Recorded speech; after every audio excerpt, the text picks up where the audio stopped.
Anak-anak hasil zina lebih tragis nasibnya ketimbang yatim piatu. Yatim piatu tidak ada buruknya sama sekali. Dia masih punya ayah meskipun ayahnya almarhum. Tapi kalau anak hasil zina, sekali janin terbentuk di perut ibunya, nggak ada bapaknya, dianggap tidak punya bapak selama-lamanya.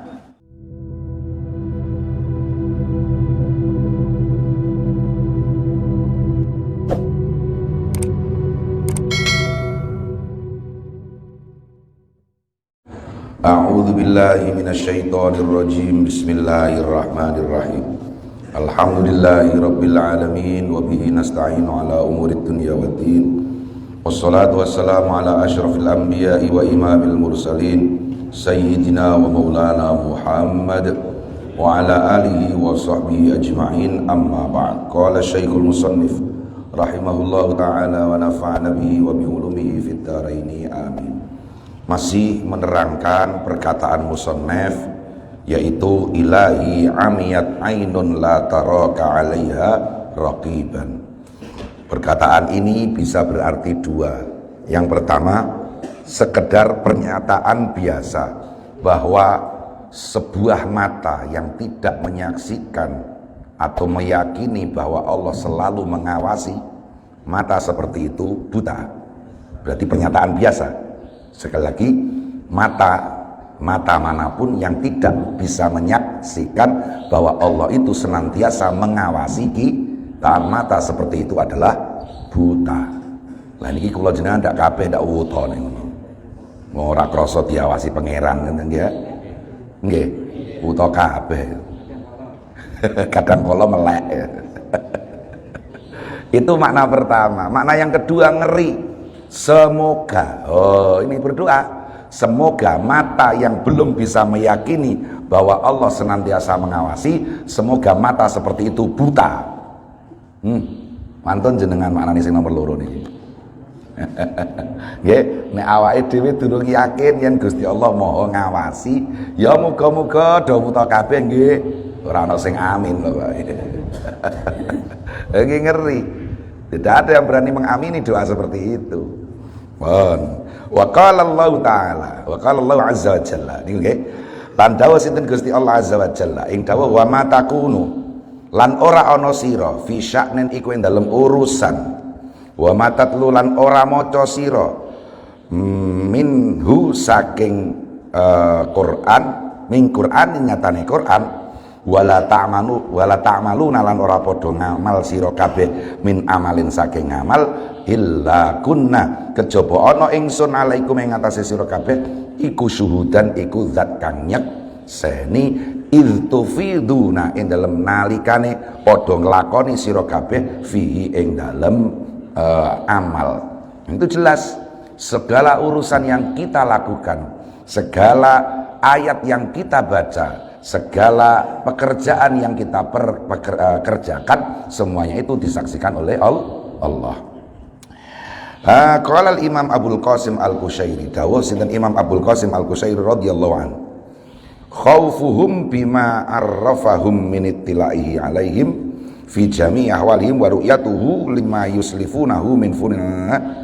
Terus niki waduh ya mubtada'nya kemana, khobarnya kemana, panjang sekali antara mubtada dan khobar. Niki khaufuhum utawi wedine para ahli makrifat bima sebab perkara arrafa kang maringi weruh sinten Allah hum ing ahli makrifat minit tilaihi nyatane pirsane Allah alaihi mengatasi ahli makrifat fi jami'i ahwali min dalam sekabehane pira-pira tingkai ahli makrifat wa ru'yatuhu lan pirsane Allah lima maring perkara yuslifuna kang nglakoni wis nglakoni nglewatake wis nglakoni nggih ngoten mawon wis nglakoni sapa ahli makrifat hu ing ma min fununi a'malihim nyatane pira-pira werna-wernane pira-pira ngamale ahli makrifat wal ilmu lan ngerti bi annahu kelawan sak temene Allah yara iku mirsani sinallahu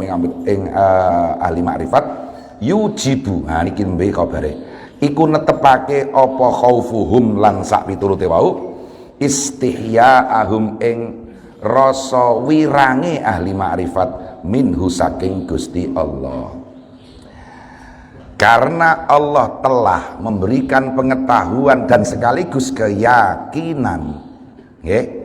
Kok bisa yakin wong durung tahu ngerti secara kasat mata? Inilah, ini sudah masalah hati. Meskipun belum pernah melihat mata, tapi para wali itu cukup dengan hati malah sudah yakin. Meripat iki ana trachome. Nek ati kok sampai trachom ya wis bubar dunyane. Nggih, kalau mata itu masih bisa kabur, masih bisa apa? Rabun. Iya, mata kita ini. Nah, keyakinan para ahli ma'rifat sebab sudah diberitahu oleh Allah, diberitahunya sampai melebihi keyakinan melihat dengan mata. Keyakinan para ahli ma'rifat bahwa Allah senantiasa melihat mereka, tidak hanya yang sudah maupun yang akan datang bahkan. Dan keyakinan bahwa Allah memang benar-benar senantiasa melihat mereka. Keyakinan seperti itulah yang membuat mereka senantiasa merasa malu kepada Allah. Nah, tinggal makanya kenapa ada pernyataan al-haya'u minal iman. Rasa malu itu menunjukkan keimanan. Semakin tinggi keimanan seseorang, semakin besar rasa malunya. Semakin tidak punya rasa malu, semakin itu pula tipis imannya. Jenengan kula kok ora korupsi krana isin karo sapa? Karo tangga, ya. Nek tanggane ora ngerti, menungso ora ngerti ya mesti korupsi. Ngoten aman. Kita ini belum korupsi kan gara-gara ya masih pekewuh dengan yang lain lah gitu. Ya, kalau belum pekewuh dengan Allah, gitu. Itu Masya Allah. Wa hadza utawi iki huwa ya hadza halul muraqabati, iku tingkahe muraqabah. Inilah yang dinamakan dengan muraqabah, meyakini bahwa Allah senantiasa mengawasi. Nggih. Fal abdu mongko utawi kawula idza alima iku ing dalem nalikane ngerti sapa abet bi anna maulahu kelawan sak temene pengirane abet yara iku mirsani sapa maulahu hu ing abet istahya mongko isin wirang sapa abet minhu saking Gusti Allah wa tara kalan tinggal sapa abet mutaba'ata hawahu ing anut kesenengane abet. Kalau seorang hamba tahu, yakin bahwa Allah senantiasa melihatnya, maka pasti dia timbul rasa sungkan, rasa malu kepada Allah, dan segera meninggalkan segala kesenangannya. Trimo nuruti nafsu wae kok napa jenenge ora patuh marang pangeran. Kalau dilihat dari situ betapa kita sangat amat tidak tahu malu, sangat amat kurang ajar mengalahkan Allah hanya dengan hawa nafsu. Hawa nafsu itu loh kekuatannya seberapa sih? Hawa nafsu itu loh punya peran apa kepada kita? 2 kali tok hawa nafsu itu berbaik hati kepada kita. 1, ketika kita memilih istri. Ketika kita memilih istri, itu saja hawa nafsu itu membantu kita. Yang kedua, ketika kita kemudian mendengar cerita tentang nikmat-nikmat surga, kita tertarik kemudian beribadah.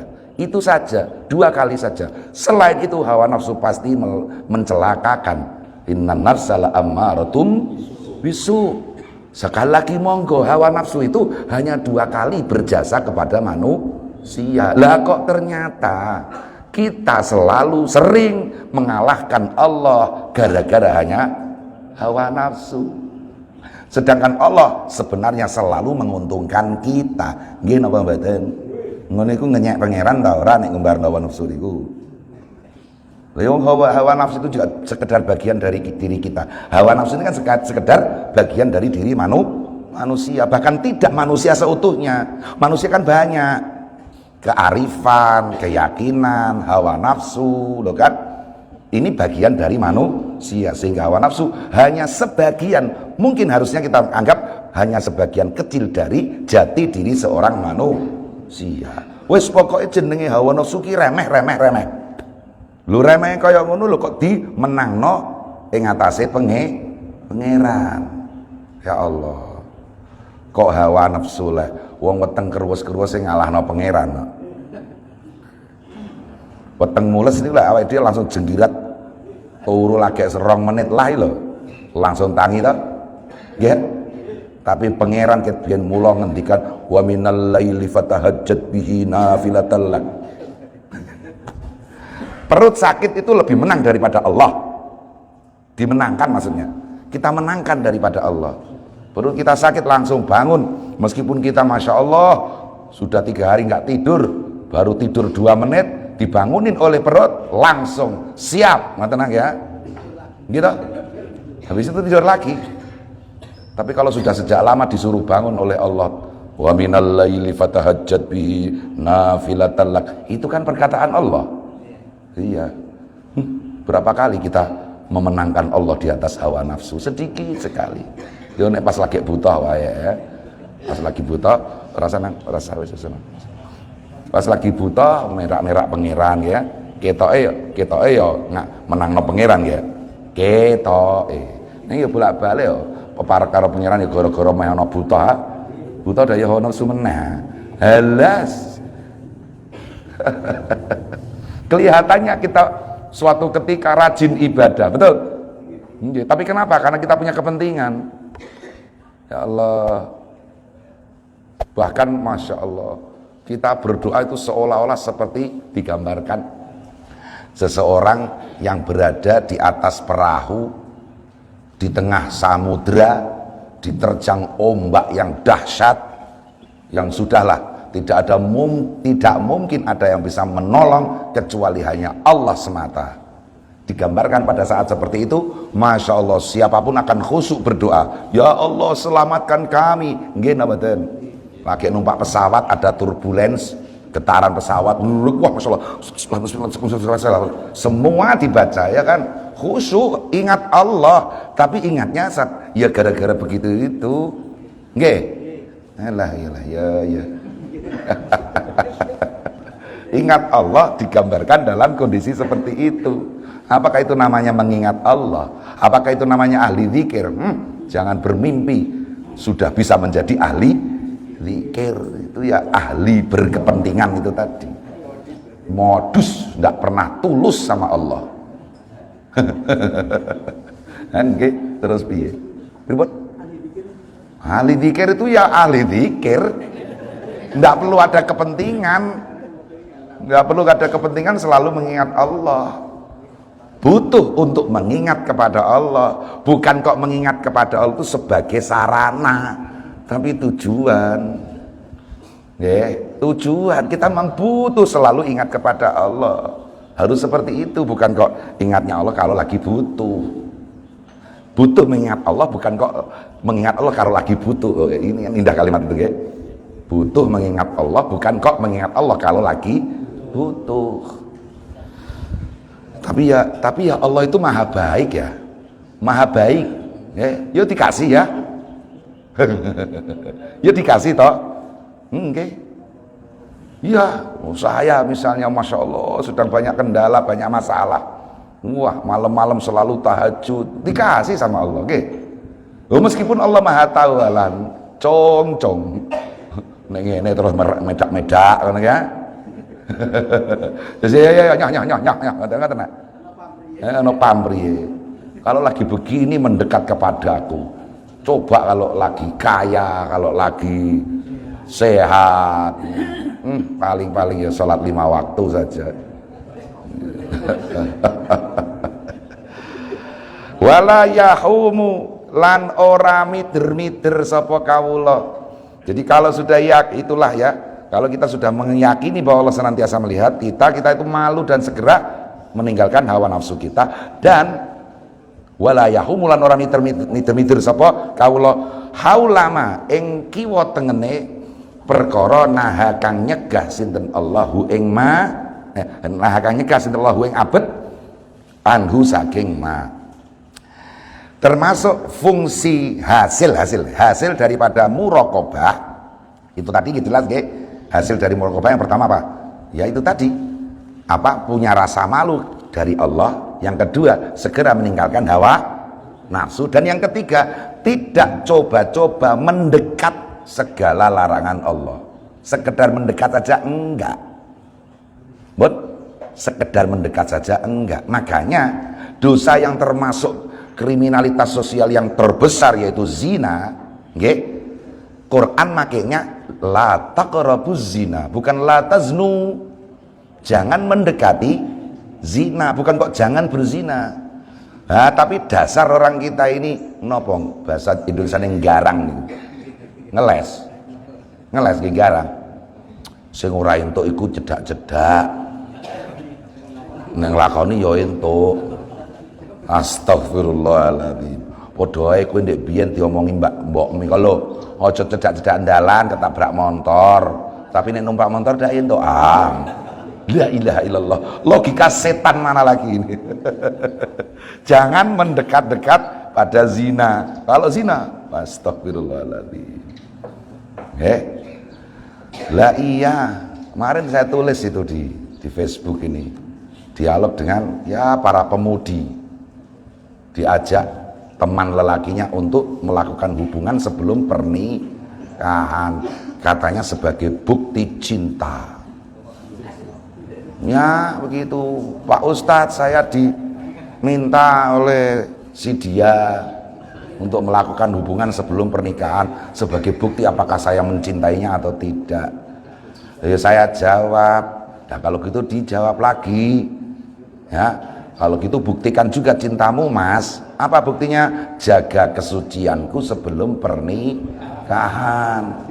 Sudah saya jawab seperti itu Pak Ustadz, tapi dia bilang nah, macam-macam, nggih. Pokoknya dirayu anjen setan itu. Pagi-pagi kok misah kula niki. Ya Allah. Lu apalagi kalau kita membaca penelitian-penelitian di perkotaan itu ngeri. Usia SMP, SMA sudah udahlah itu menabung di hari tua. Undangan resepsi bulan Januari, bulan Mei sudah keluar bayinya. Nggih napa nggih? Tidak mungkin ada bayi sehat 5 bulan lahir. Nggih. Setidaknya 6 bulan. Itu pun harus pakai inkubator, ngeten toh? Lah iki kok lahir normal, bahkan cukup dengan bidan saja, nggak perlu masuk rumah sakit. Lho, ndak lagi pinganane iku 5 bulan resepsine. Mun kata napa dereng niku? Wadah sudah sangat banyak sekali terjadi. Ya Allah, mesti. Lah ya kenapa? Karena kita sudah, mereka itu selalu banyak mendekat, ngono lho. Mendekat, makanya mendekat. Ini saya umumkan ini, semua orang tahu. Saya tetap melarang anak pondok saya, putri, melakukan kegiatan di luar pondok sampai bermalam, dimanapun juga. Saya tidak akan izinkan. Tapi madrasahnya, susahnya madrasah ini milik banyak orang, bukan milik saya sendiri. Kalau pondok saya sendiri, selama pondok di tempat saya, putri nggak boleh. Ini saya umumkan. Jadi kalau ada wali-wali murid, wali-wali santri mau ngizin ke, nanti biar ada kegiatan. Kecuali kalau memang ditungguin orang tuanya, udah menjadi tanggung jawab orang tuanya. Kalau kegiatan sama teman-temannya saya larang. Terserah mau dikatakan kolot, monggo. Iya, kolot nggak apa-apa. Emang gue pikirin. Enggak, kolot yolah, pekok yolah. Gue nek wis kadung kedaten bengok. Gini apa nggih? Iya. Waduh, pun kedaten nggih kula nikahke. Nggih kula nikahke wong piyambake pancen sing lanang gelem tanggung jawab. Sudah tidak bertanggung jawab kalau itu terjadi. Meskipun menikahinya, karena janin yang dikandung sama sekali bukan anaknya si lelaki itu. Secara syariat hanya anak ibunya. Makanya begini loh ya. Saya itu pernah tanya seorang pegawai bank, kenapa kalau kita urusan dengan bank kok yang ditanya nama ibu kandung ya? Bukan bapak, ya kan? Iya, wong bank aja tahu kok. Bank aja tahu, yang diragukan ini bapaknya. Halo Bu. Gitu. Kita urusan bank itu pasti nama ibu kandung, bapak kandung enggak urusan bank ini. Indah sekali ini. Orang bank ini luar biasa ini. Apa kita nggak tersinggung gitu? Ya salah kita sendiri memang. Itu gara-gara kita semua ini sering mendekat kepada larangan Allah. Nggih. Kita yang meskipun tidak melakukan ya dianggap melakukan gitu kan. Dicurigai. Nggih lho, kiai daftar rekening bank ya kita kon ibune kok. Orang ngenyek kiai ngene iku. Enggak benar, saya membela bank dalam hal ini. Betul. Salah sendiri.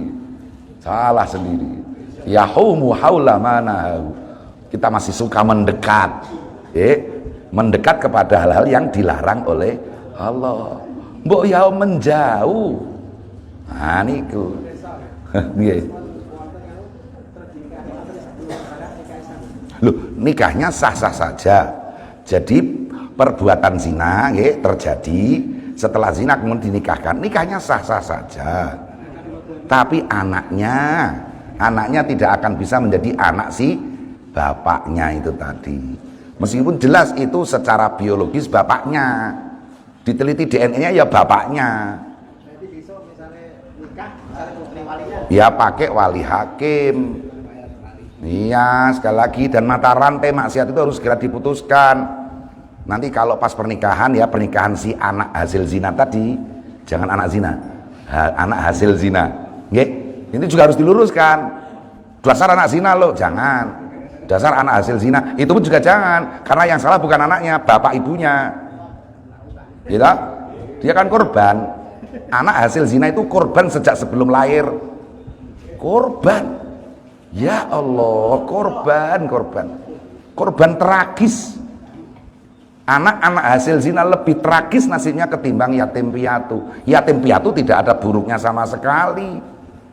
Dia masih punya ayah meskipun ayahnya almarhum. Tapi kalau anak hasil zina, sekali janin terbentuk di perut ibunya, nggak ada bapaknya, dianggap tidak punya bapak selama-lama. Kalau yatim piatu udah bapak, punya binti, binti almarhum, oke. Maka kemudian berpindah walinya ke pamannya, atau sampai kepada sepupunya, ke saudaranya. Itu binti almarhum, monggo. Anak hasil zina iso mlebu swarga, iso. Iya bisa, anak hasil zina bisa seperti orang biasa.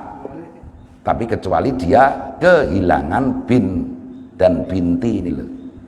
Iya, kalau anak hasil zina itu lelaki, maka ya sudah. Nanti kalau ada pembuatan silsilah ya sampai si fulan itu saja. Loh iyalah. Lah mbah-mbahmu sapa? Mbah, Pak Erandu apa meneh mbah? Nah. Loh nggih, korban tragis itu. Ini harus kita teriak-teriakan terus. Jangan coba-coba mendekat zina, buruk. Innahu kana fahisyatan wa maqtau wa sa'a sabila. 3. Dalam satu rentetan itu disebutkan maqtan, innahu kana fahisyah, buruk, keji. Wa maqtan, mendapatkan murka dari Allah, dan wa sa'a sabila, benar-benar jalan yang sangat amat buruk. 3 kali ditegaskan dalam satu rangkaian ayat Al-Quran. Ya sebagai tanda cinta opo. Tapi saya suka Pak Ustadz. Ngoten terus akhirnya saya cawe tok niku wau. Loh, kamu menyukai pacarmu tapi kamu tidak menyukai dirimu sendiri. Gitu. Loh kok terbalik sekali kamu. Halo mbak-mbak cewek, jaga diri kalian. Khilaf ya. Kira-kira khilaf Pak. La ilaha illallah, la ilallah. Nggih. Duka niki duka jarine wong-wong niki, tidak ilmiah. Biasanya ngoten niku nek hamil zina niku ya suwehat. Wah apa jenenge mencolot-mencolot ben keguguran ya ora iso. Nggih. Nggih. Nggih kok iso ya. Duka niku ora ana ilmune tapi ajarane wong-wong ngoten. Laire gampung precet ngene kulah ngono. Mulane terus dibuangi tong sampah ya. Astagfirullahaladzim. Nah seperti ini nih harus kita tegaskan untuk kaum wanita. Jangan mudah tergoda oleh rayuan gombal lelaki. Lelaki memang tukang perayu. Nggih. Astagfirullahaladzim. Ini loh peringatannya, larangannya itu mendekat saja jangan, apalagi melakukan.